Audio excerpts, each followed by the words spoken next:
a game. Detroit Pistons win again. 117-97. The environment was insane.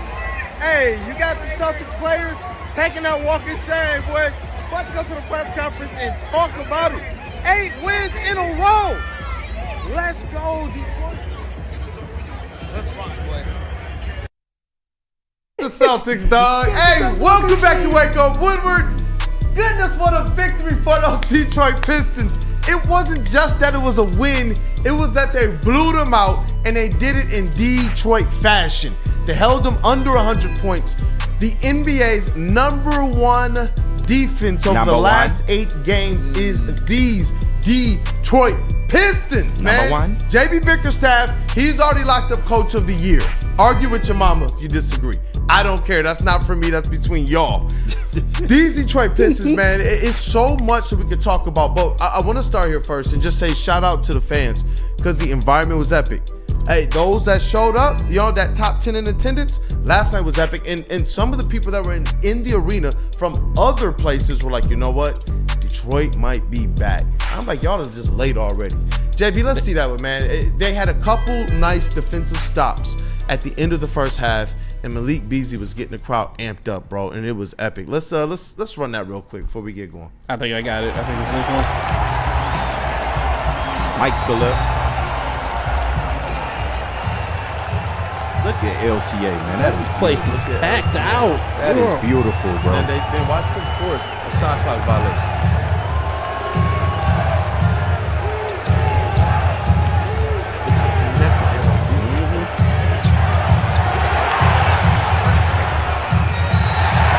Violation. I don't think I ever heard LCA that loud. That place rocky, bro.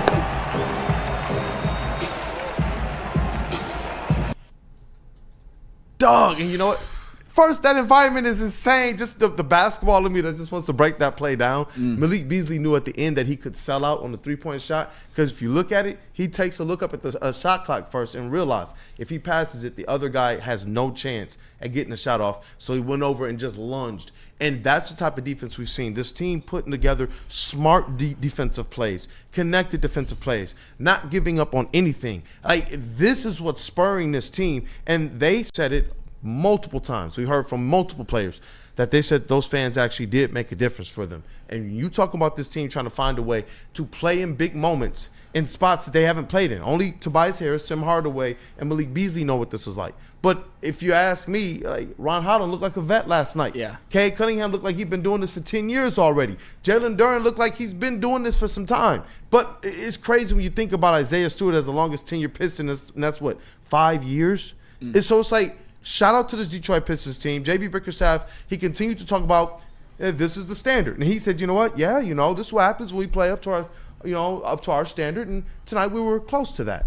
Wait, a 20-point victory when you bludgeoned the Celtics is close? Close. Yeah, we just close. That's close, Flannel? It's certainly to us, it felt like. How much better can it be?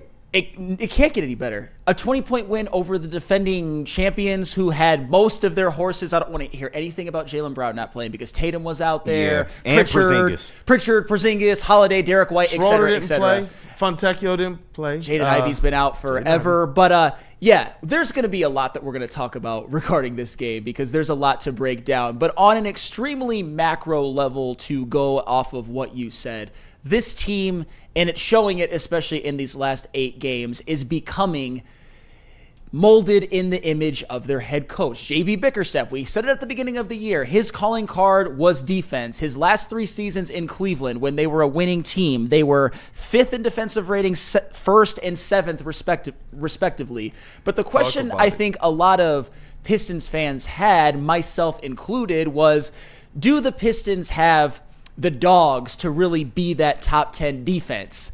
because, you talk about the Cleveland Cavaliers. They, of course, had Jared Allen and Evan Mobley, and they still do, and those are some twin tower rim protectors. But I'll tell you what, the Pistons do have those dogs, because over the totality of the season, you've seen Isaiah Stewart be the best pound-for-pound rim protector in the whole bleeping NBA. You've seen Assar Thompson develop into somebody who I'm looking at as a potential defensive player of the year. I'm thinking that he should be 5 steals in less than 30 minutes. I'm talking about him as somebody who should be first-team all-defense. Will he be? Probably not, because he hasn't played enough games. He undressed Jason Tatum on the defensive end and on the offensive end last night. He made Jason Tatum touch earth. We know what he did to Jason Tatum on defense, but even offensively. You can cue. He cooked his ass. Keep cooking, Flannel, because you're cooking. But just, JB, I think you got that clip too. Play it. I don't want to keep cooking. I want to see the play. I'm so bad he didn't go up for the layup after that. I'm like, dog, take the layup. Everybody's like, bro, dunk on his ass, bro. It was the right basketball play. Come on, don't do that. It was, but I don't want to hear that, man. I wanted him to finish that play, but it was amazing, though. It was amazing. Last night felt like the Coliseum, and they wanted him to go for it all. Yep. That's what the fans were. You're right.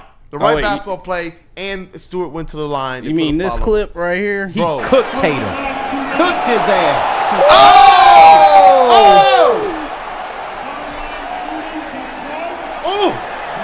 Come here. Look, when Jason Tatum winds up, you just let that roll. Oh my gosh, you got the steal? Somebody help my man. When he winds up on the injury report, like sore knee, right, sore knee soreness, right. Lower leg injury, got taken from him. Make sure that we post this like right away, JB Smooth, just so everybody knows. No, this is a real injury. This isn't just load management. He really got effed up right here. Like that was the post, man. We put, he did him so dirty, and like the way the broadcast view is, it's cool. But when the way that LCA puts those things up on their screen, man, I've been doing this for 3 or 4 years. You get some of the best looks at these crossovers, man. And Assar Thompson continues to just redefine what we think he's capable of. And the ceiling, that's what's made this team so good, is the ceiling of these other players. I thought it was just Jalen, Duren, and Tobias take that leap. And we knew, all right, Assar is going to be a point of attack defender. But what he's been offensively has just been, even last night, it was 7 points, modest scoring. But he just fits into this thing. Yeah. This wasn't as if it felt like they were playing 4-on-5 on offense. It's just that everybody else was cooking. Everybody on offense just seemed to just cook for this team, and they staved off 54% shooting on 23 or 26 attempts in the first half from 3 by Boston. They hit 54%, bro, from behind the arc. And that team still sacked up and beat them down by 20 points in the second half. That's what was so impressive, because we know that I think the biggest lead that the Pistons had in the first half, it was a 43-28. And the Celtics, credit to them, they're a championship team. They got in fuego from 3, and that's putting it lightly, and they were able to tie the game at halftime. And a lesser Pistons team, a team without the backbone that they have, might have crumbled. Not only did they not crumble, they outscored the Celtics by 20 in the second half. They held the Celtics to 42 second half points, the defending champion. And in that third quarter, I know that there is a lot of good to go around with this guy when it comes to the whole game. Assar Thompson, because Jason Tatum was cooking in the first half, but in the third quarter, the way that Assar Thompson was able to put the clamps on him, the way that he was able to switch off when necessary and then go back to clamping up Tatum, that athleticism, that defensive instinct, that's just touched by God type of stuff. And it's honed by a JB Bickerstaff, but his athleticism, his defensive instinct is just, it's otherworldly. Yeah, and he still contributed in other ways. 6 of 6 rebounds as well, man. 50% Like shooting from the field. He just goes out there and contributes to winning basketball. That's why you love Assar so much. And his offense is growing before our eyes. He will be a better offensive player as the years come on, but you just absolutely love it. And they did shoot pretty well, the Celtics did, but you want to know how we counteracted that? We destroyed them in the paint. There was Destroyed. nothing they can do. 62-20 in terms of points in the paint. What are we talking about? They destroyed them in the fast break as well, 29-8. I mean, this Pistons team, when they're running, when they're in rhythm, getting up and down the floor, they are a very, very tough team to beat. You add to the fact that we shoot the three well. You add to the fact that we play defense. Everybody is on. Everybody is the synchronization, the way they rotate. It's just this team is on fire right now, man, and they are exceeding everyone's expectations, man. I absolutely love to see it. And you know what? I love the way the Pistons send over the box scores. I'm going to bring that up because the shooting well thing, let's put that into context. We said they shot 54% from behind the arc in the first half, but overall for the game, they shot 42%. Yeah. Yep. That means that the Detroit Pistons made some adjustments, and JB Bickerstaff did say that. They were like, what was going on in the first half, and how'd you guys overcome that? He said, we were effectively – remember how I told you guys? He'll step to the podium and say, they weren't following the game plan. Yeah. And he said it. He was like, no, we saw them. We showed them at halftime that their threes, check this out. Talk about not even wanting to give the Celtics the credit. He said, no, their threes was because of our breakdowns. Yeah, our mistakes. We didn't finish. We didn't follow the game plan. Then they went out in the second half, followed the game plan. They put the clamps on them from all over the floor. Everything that was working for them in the first half, it absolutely went away. It was non-existent in the second half. Jason Tatum, you don't matter in the second half. Your three-point shooting, you don't matter in the second half. Peyton Pritchard, you don't matter. It just was what it was. Derek White, that's about the only thing that they can walk away with. Cade had a couple times to dunk on him to continue the trend, and he didn't get those dunks. But you guys still, I think that when you look at this team and you look at, when we talk about the ceiling of it, when you look at guys like Assar Thompson, that's where the ceiling gets to go even higher. Because most of what we believe this team could do would be if the veterans continued on and if Jalen Duren took that leap alongside the Cade Cunningham, but instead we're seeing a lot of these young players on the team, including an Isaiah Stewart, still giving you major contributions, and not just major contributions to this team. Like back in the day, it used to be, okay, we got a lot of dogs on the squad, but they don't necessarily show up in the league stats, but there are dogs. We know what they're contributing to winning. No, Isaiah Stewart is showing up as one of the best rim protectors and paint protectors in all of the league. Assar Thompson is showing up as one of the best defenders and point of attack defenders and leaders in steals in all the league. Jalen Duren is showing up as one of the tops in dunks per game in all the league. Tobias Harris, during this run, has been the top player in the NBA in plus minus. It's true. It's insane, but it's true. And speaking of Tobias Harris, we got to give him credit for last night as well. 16 points, he been balling, 9 rebounds. I know Chase loves that. A couple of blocks as well. And this month he has been balling. I'll tell you what, too. He has been when balling. It comes to Tobias, and I know that there's a lot more to talk about defensively than just Tobias. Like I said, we're going to go at this as long as we can, and we're going to be all over the place. But when's the last time we've seen Tobias Harris be this engaged defensively? He has been locked the F in. Oh, you know what? That was, I think, my first 3 or 4 tweets of the game, because I live tweet him at Detroit Kool-Aid, and I was like, yo, he's locked in, because you know who he started off defending, right? And everybody said, oh, is KP, is he going to play or not? Is Porzingis going to play or not?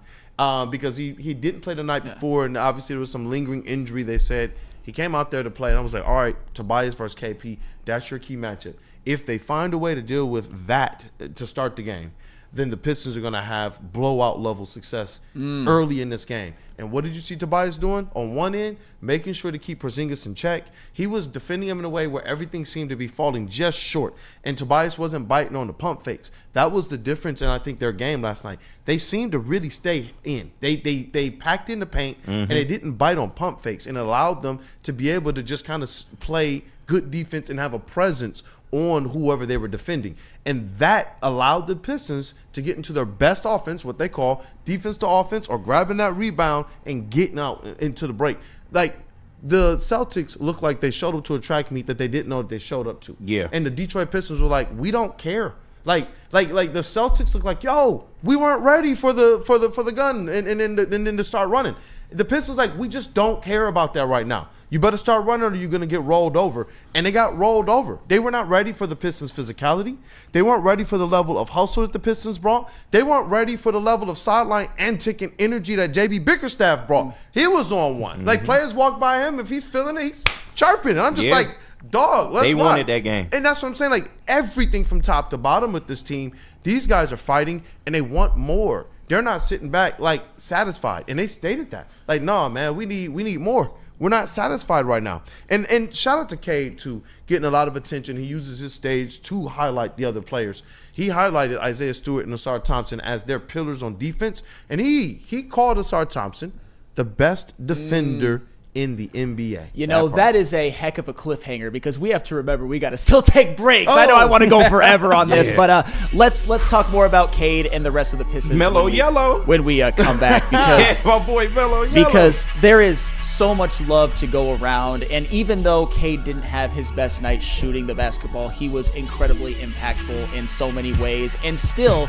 despite not having his best game shooting, still led the team in scoring. He is just impervious to bad games at this point. But first, tell us about merch.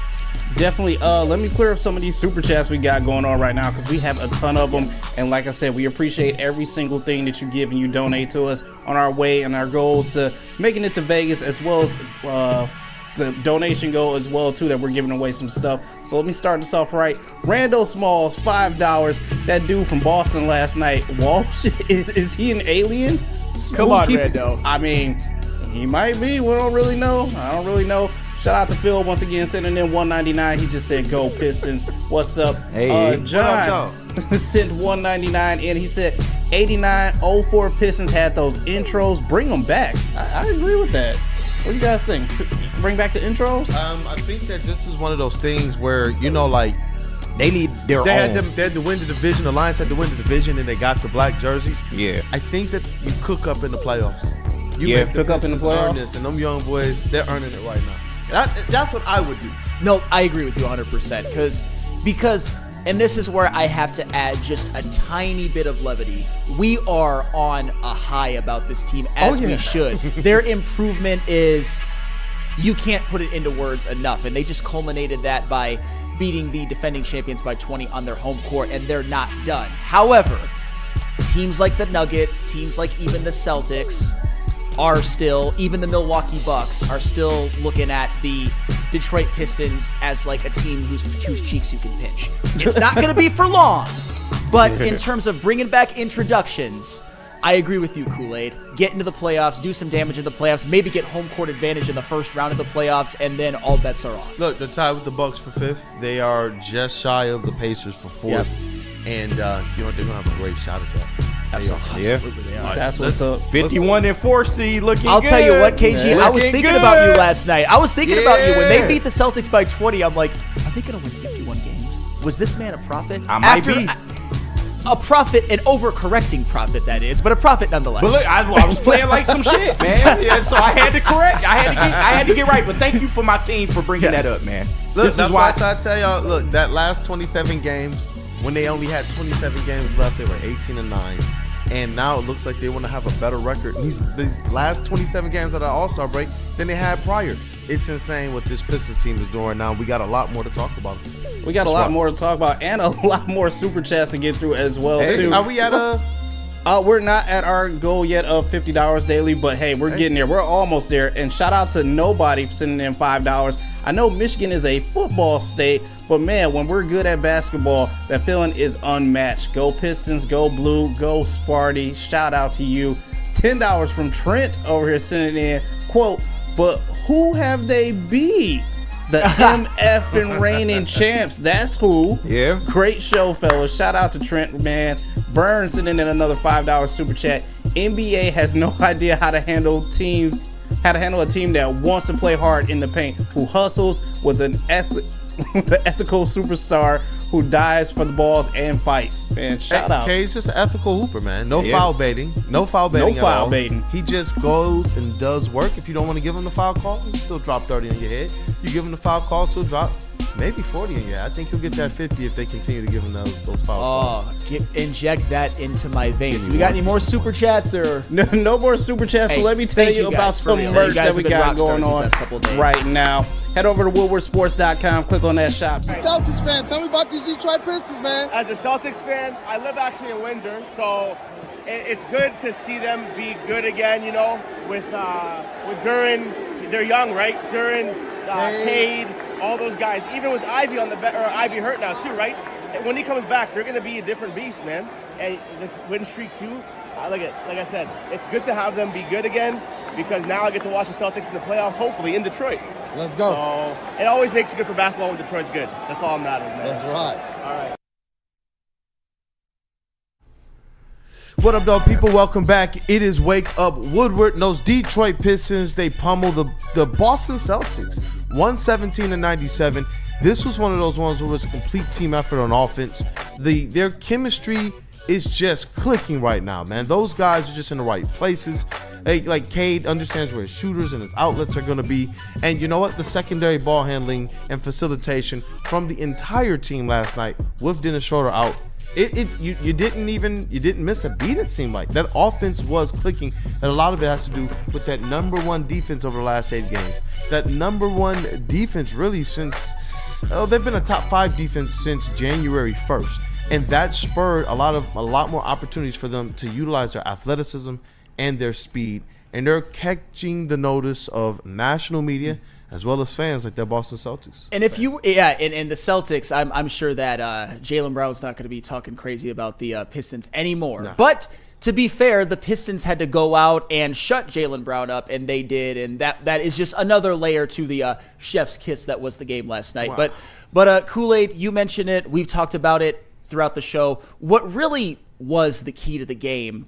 And I think this is pretty universal. It doesn't take like a basketball savant to watch it, to see it, even though we have one in the building right here, is defense leading to offense. The amount of steals and transition points they were able to get. I mean, in the first quarter, you obviously saw it, but I looked back at the box score. There were 3 steals by Assar Thompson in the first quarter that directly led to layups or dunks on the other end. You even saw with Isaiah Stewart blocks. Isaiah Stewart had 2 blocks. One led to a Malik Beasley 3, and one led to an easy bucket on the other end. Ron Holland was active defensively. And also, and this is something that I mentioned on the show, talking about keys to the game yesterday.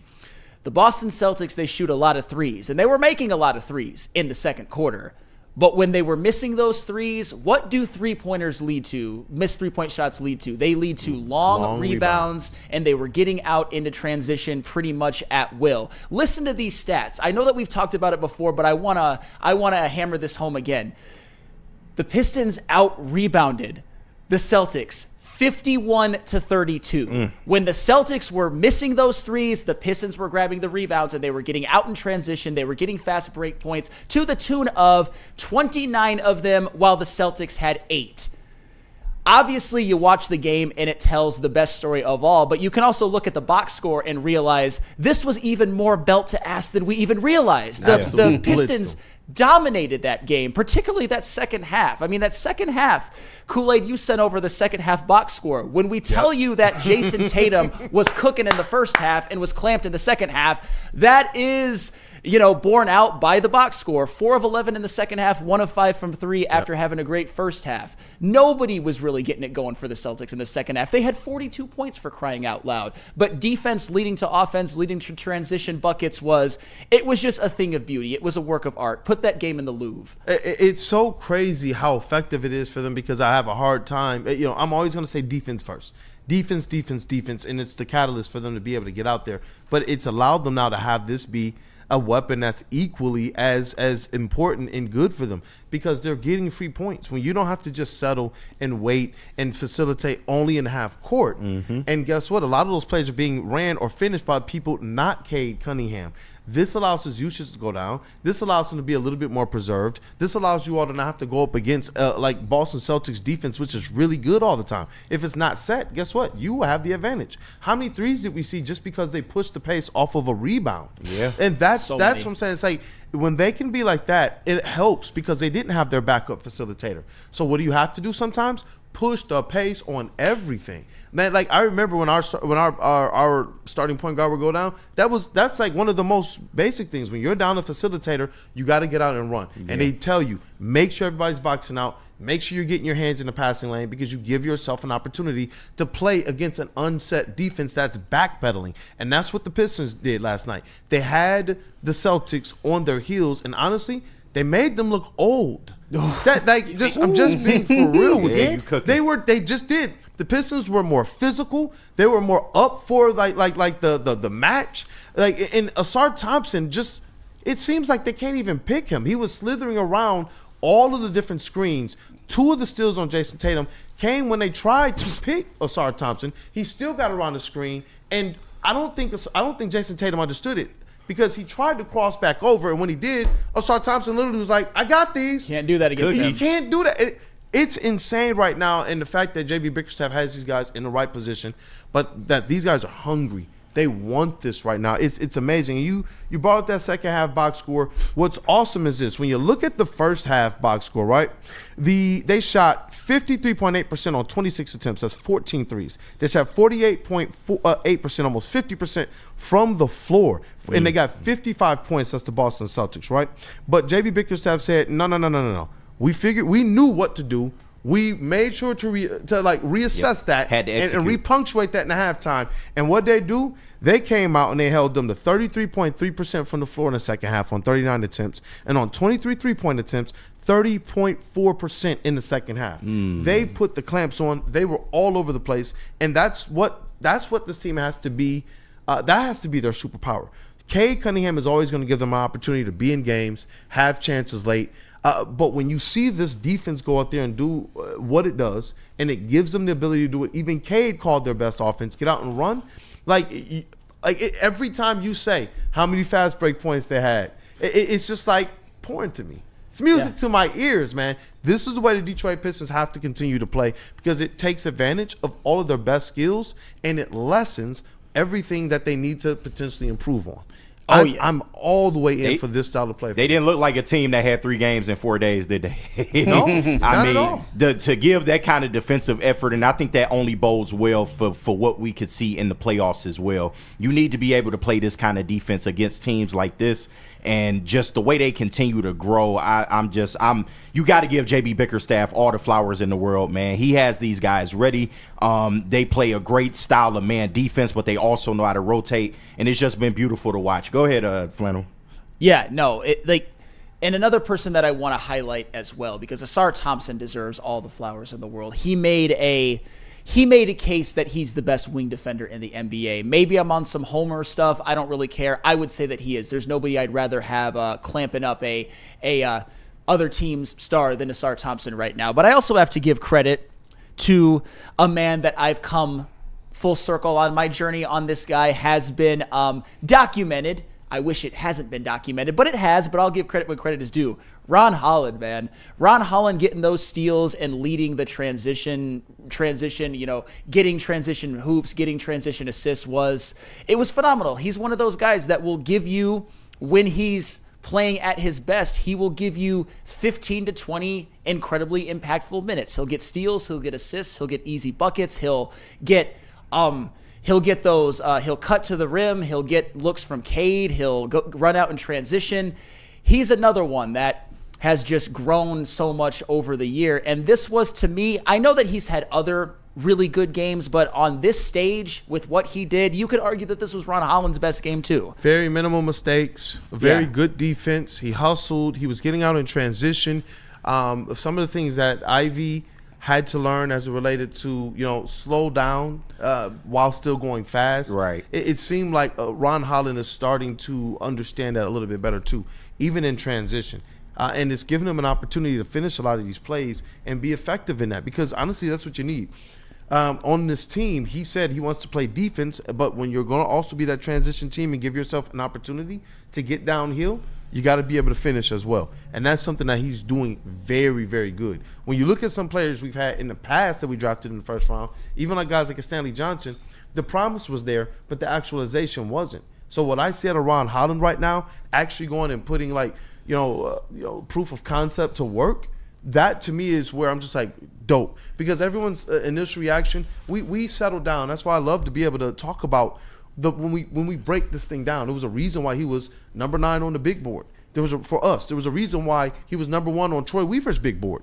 And it's all of the things that we see going on right now, despite any aspect of a three-point shot. And this is something I've written articles on over the last 3 years about how effective players can be, whether they have the three-point shot or not, as long as you have the right offensive system. And what we see right now is Assar Thompson, right? Mm-hmm. We see Assar Thompson, Ron Holland, and Isaiah Stewart all having great years. And it doesn't really have anything to do with the three-point shot. Even on the pass, they tried to make Assar Thompson shoot threes and stick him in the corner. Even on the pass, they tried to make Isaiah Stewart shoot a bunch of threes. There were games when he had 6 attempts or like 4 or 5 attempts in the first quarter of some games. Now it seems like J.B. Bickerstaff, he spoke to this about being able to put these players in a position to be effective from the perimeter, period. Remember, we talked about it. Dives, cuts, DHOs, getting these guys in movement and emotion because they're so athletic. And now that they're doing that, it's unlocked Point Duren as a hub. Point That's Duren. what I'm saying. Like, now you got a coach that's actually putting these guys in motion, and it's looking like poetry. I want to talk about that too, because when you watch the game last night, it was incredible, and we've talked about it before, but I want to reiterate it. The steals that Ron Holland and Assar Thompson were able to get, 8 between them, even though Ron Holland played less than 20 minutes and Assar Thompson played less than 30. Isaiah Stewart with a couple of blocks as well. When you talk about the stocks of the Detroit Pistons, you're mainly talking about those 3, and those 3 are turning into defensive demons. I mean, I'd say Isaiah Stewart and Assar Thompson already are, and Ron Holland is certainly on his way. But it wasn't just that. You mentioned it before. The other way in which they were effective, other than getting steals and leading transition, whether it was finishing or facilitating, was they were moving without the ball, and they each finished some of Cade Cunningham's good looks. He was getting them easy looks as well. He got a couple for Assar, a couple for Holland, and one for Beef Stew, which was a dunk, I believe. Yeah. So that's a big part in how you're going to play well on this team. You got to play defense as they are at an elite level. You got to, be out in transition, but also move without the ball, get open, and Cade will find you. I don't care if it's a dark room with no light. If you're open, Cade Cunningham will find you, and they are finishing. Those are some finishing demons using what they have, size and athleticism, to dunk that ish and finish and lay it up. It's beautiful. Getting to the foul line. Getting to the foul. Yeah. Hey, shout out, because Stu was able to get to the foul line after Assar Thompson made Jason Tatum do the spin cycle as well. So all 3 of those guys, I think those 3 together, Stu, Ron Holland, and Assar Thompson in tandem, played about as well of a game as you can possibly play from largely defensive role players. They're more than that. But as far as like defensive role players, I'm so glad that those guys are on our team. Hey, I see you, Greg. He's one of them OGs from the Woodward Pistons days. He said the biggest thing I love about Kool-Aid is they never gave up on the Pistons. But honestly, there was a lot of people. Like, the success of the platform is because there was a lot of people who didn't give up on the Pistons. Like I said, these guys continue to keep me motivated, even including me during a time when people were like, don't talk about the Pistons. And so it's like those types of things. Those are the reasons why it's like, you push even more. And now the Pistons are giving us good, I want to say great, but you got to go out there and accomplish some stuff. Yeah. But some good basketball. But there was something else I saw here that caught my eye. Ooh, you know what? Let's get to it after the break, because we just a statement. Detroit Dabber, I can honestly say I'm happy for all our teams. Okay, cool. Awesome. Shout out Dabber. I know I went at you a little bit in the beginning, but we can certainly on the Pistons. Bitch. Hey, when we come back though, this is where I want to go, but you guys can take it anywhere you want. The Pistons just beat the defending champions by 20. There were a couple players that I think made statements in a way, both when it comes to MVP and Sixth Man of the Year. Okay. Sweep them awards. Absolutely. Yeah. I got to repent to you a little bit too, because you was kind of right going back to the preseason, but we'll touch on it. Tell us about Dr. Pierce. Hey, you know what? Attention sports fans, don't miss on expert sports injury insights with Dr. Jeff Pierce of Michigan.